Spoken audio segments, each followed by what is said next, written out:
अभी हाल ही में एक वीडियो देख रहा था मैं, एक महिला आई और ललतारा पुल पे गड्ढे में घुस गई। हाँ, एक वो वीडियो वायरल हो रही है। वो क्या था पता आपको? वो विकास धस गया था, वो विकास नीचे था, वो महिला को विकास दिख नहीं रहा तो महिला नीचे चली गई। ये वर्ष 2018-19 का निर्माण है। हाँ। खन्ना नगर का सौंदर्यीकरण F3 के पास 3 शेड का निर्माण कार्य। कब का?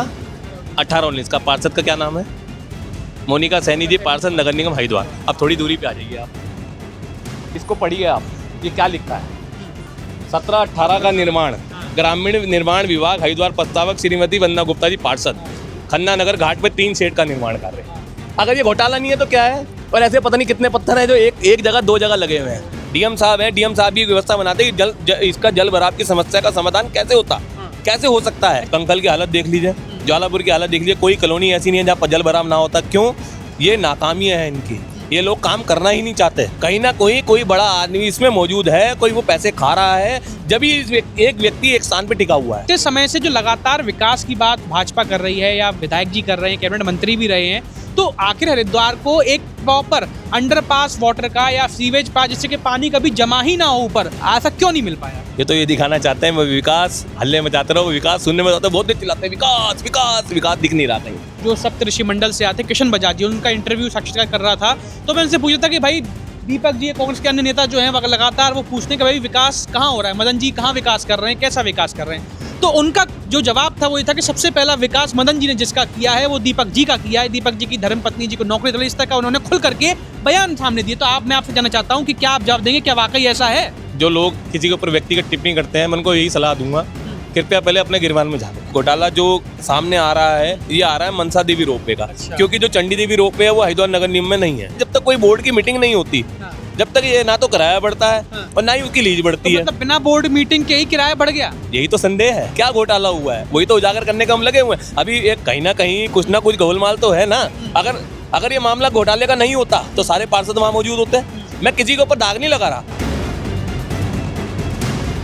नमस्कार, मैं हूं ऋषभ शर्मा और आप देख रहे हैं द न्यूज़ वाला नेटवर्क। और इस वक्त हम मौजूद हैं हरिद्वार विधानसभा क्षेत्र के खन्ना नगर घाट पर।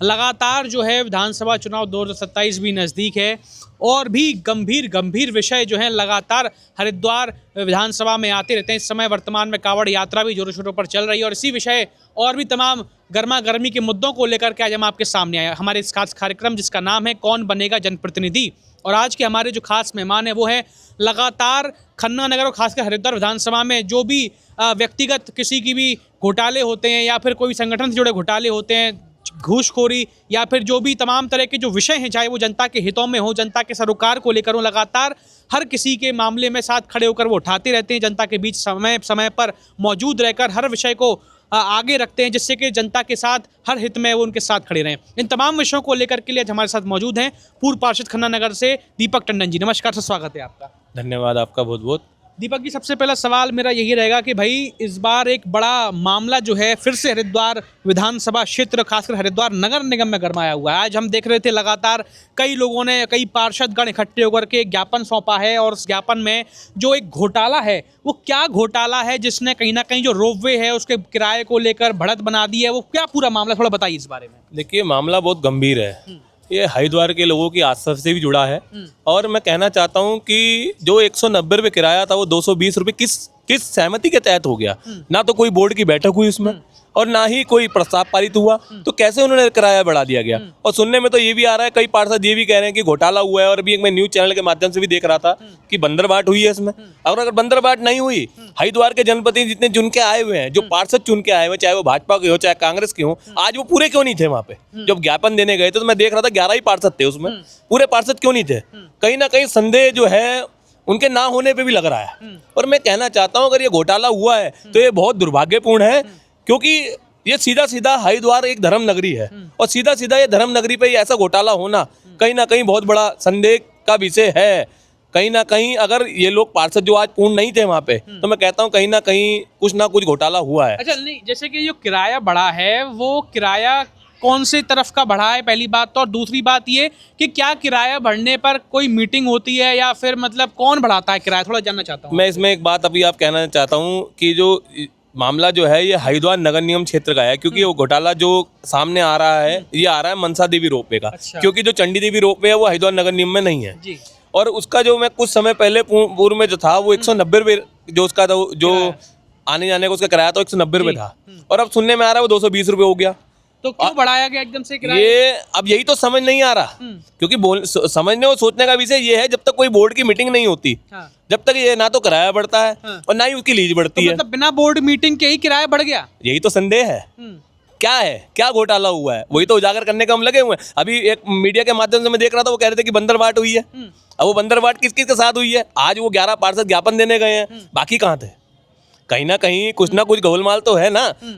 अगर ये मामला घोटाले का नहीं होता तो सारे पार्षद वहां मौजूद होते हैं। मैं किसी के ऊपर दाग नहीं लगा रहा, मैं ये कहना चाहता हूं कि अगर ये ऐसा हुआ है तो सभी को एक साथ खड़े होकर वहां पे इस बात का विरोध करना चाहिए।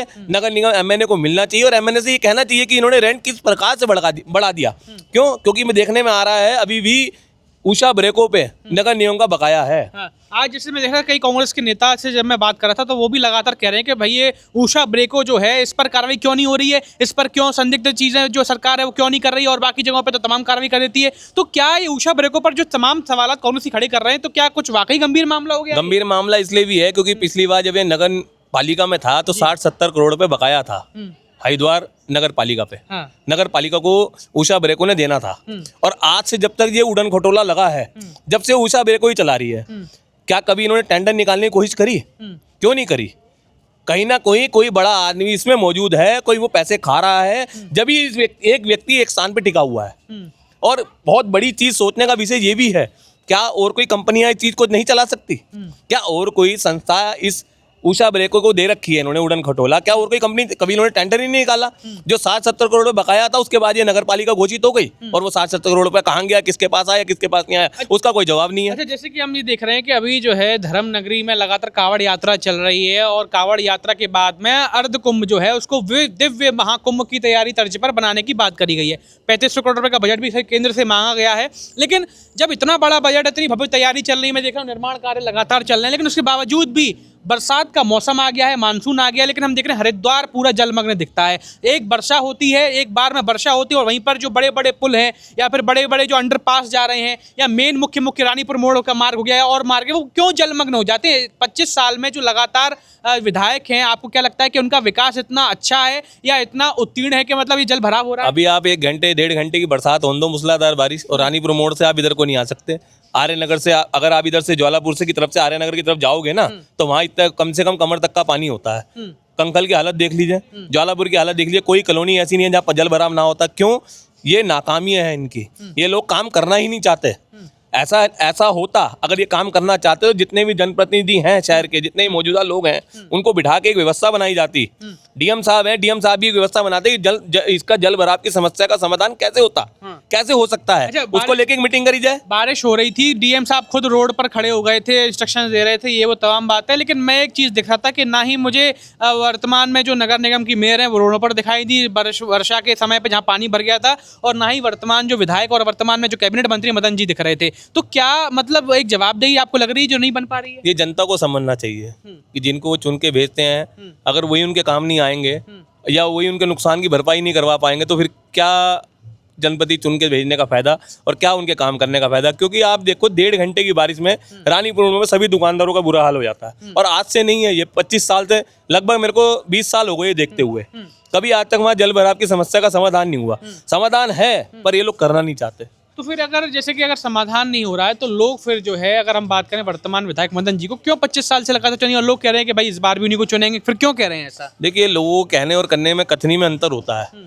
चुन के आना और चुन के जाने में बहुत अंतर है। आप ये देख सकते हैं, एक बार एनडी तिवारी जी थे, वो 2 स्टेट के मुख्यमंत्री रह चुके थे, और एक बलराज पासी जिन्होंने नए आए हुए लड़के ने उनको चुनाव हरा दिया था। तो ये तो कहने की बातें हैं। जब आदमी का समय गिरना चालू होता है ना, और जब लोगों की आंखें खुलनी चालू होती हैं, तो बहुत कुछ बदल जाता है। अच्छा, इस बार क्या हरिद्वार विधानसभा क्षेत्र में बदलाव देखने को मिलेगा? देखो, जनता को चाहिए कि इस बार बदलाव करें। एक चेहरे ने कितना विकास करा, कितना नहीं करा, ये रोडों की हालत देख के आप समझ सकते हैं। और अब लोग अगर रोड को ही और नारियल फोड़ने को विकास समझ लेते हैं, तो मैं कहता हूँ अपनी आंखों पर पर्दा डाल के बैठे हुए हैं, उनकी आंखों में भी टीन का चश्मा लगा हुआ है। अच्छा। मैं तो ये कहना चाहता हूँ। अच्छा, जैसे कि मैं अगर बात करूं कि कांग्रेस की इस बार जो हरिद्वार जिले है उसमें जड़ें कितनी मजबूत है, क्योंकि लगातार 5 बार से तो जो स्थिति बन रही है उसमें कांग्रेस अपनी जड़ें मजबूत नहीं कर पाई, तो इस बार क्या वो जड़ें मजबूत हैं और इस बार अपने उम्मीदवार को जिताने में कामयाब रहेगी कांग्रेस? देखिए, चुनाव जो है वो जनता जिताती है। मैं आज आपको एक बात और कह देना चाहता हूँ। लोग कहते हैं हमारा बूथ मैनेजमेंट है, सब कुछ है, सब कुछ नहीं है। अगर बूथ मैनेजमेंट था तो खन्ना नगर में क्यों हार गए थे बूथ?